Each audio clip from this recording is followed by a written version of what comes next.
Dans cette deuxième vidéo qui fait suite à la précédente, nous allons voir comment créer donc une zone, donc une activité devoir, activité dans laquelle chaque élève de la classe pourra venir déposer individuellement son devoir, le travail que vous lui avez demandé, et vous aurez la possibilité de lui apporter, pareil, individuellement, on va dire, en individualisé, un corrigé.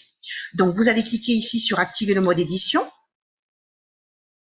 On va procéder comme tout à l'heure, ajouter une activité ou une ressource.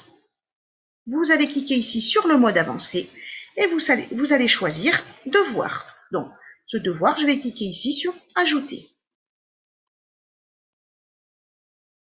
Donc, ce devoir, il va falloir lui donner un nom, par exemple, devoir 1.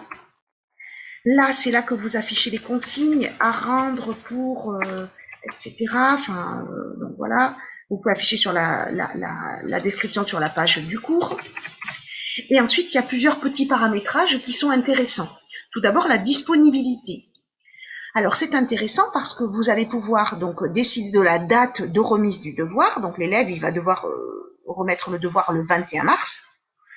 Vous pouvez activer, c'est-à-dire qu'il a la possibilité de le remettre dès, par exemple, le 14 mars.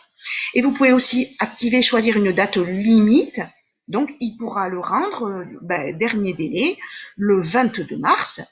Et par contre, une fois cette date limite placée, l'élève, le 22 mars à 16h03, il ne peut plus placer son devoir sur Moodle, on va dire que c'est bloqué. Donc, type de remise, pas grand-chose à paramétrer pour vous, si ce n'est le nombre de fichiers.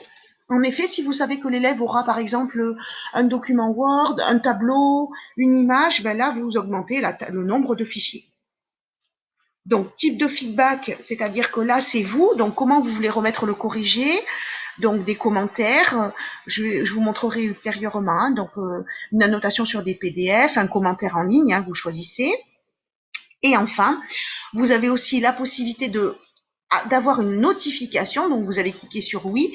Si à chaque fois qu'un élève remet un devoir, vous voulez donc une petite notification dans votre boîte mail. Donc, on va enregistrer et revenir au cours. On va quitter le mode édition. Et voilà ici ce que verra l'élève de seconde. Là, il aura le travail et là, il aura le devoir. Donc, une fois que c'est créé, maintenant, il va falloir ce cours sur Moodle, le partager avec notre classe de seconde. Donc, pour cela, on va aller sur tableau de bord. On va aller ici sur mes cours et vous allez voir apparaître votre cours ici de seconde. Vous allez cliquer sur la petite encoche et vous allez ici notifier inscrire. Donc, c'est exactement comme pour partager un mur collaboratif, une carte mentale. Donc, par exemple, je vais choisir ici les élèves du groupe STHR. Et donc, vous allez les placer comme apprenants et vous allez cliquer sur partager. Donc, je vais retourner sur mon cours de seconde. Et je vais vous montrer ce que ça donne pour le devoir. Donc, je clique sur devoir. Donc là, pour l'instant, il n'y en a pas. Vous cliquerez ici sur consulter tous les travaux remis. Vous aurez le nombre, vous savez le nombre d'élèves, voilà 24. Vous savez qu'il en faut 24. Et là, voilà comment ça se présente. C'est élève par élève. Donc, vous aurez le fichier qui sera remis. Vous allez pouvoir, donc, ici, le télécharger. Donc là, il n'y est pas. Et vous aurez la possibilité, ici, vous aurez un onglet commentaires et vous pourrez, par exemple, mettre à l'élève, c'est bon, j'ai bien reçu ton devoir.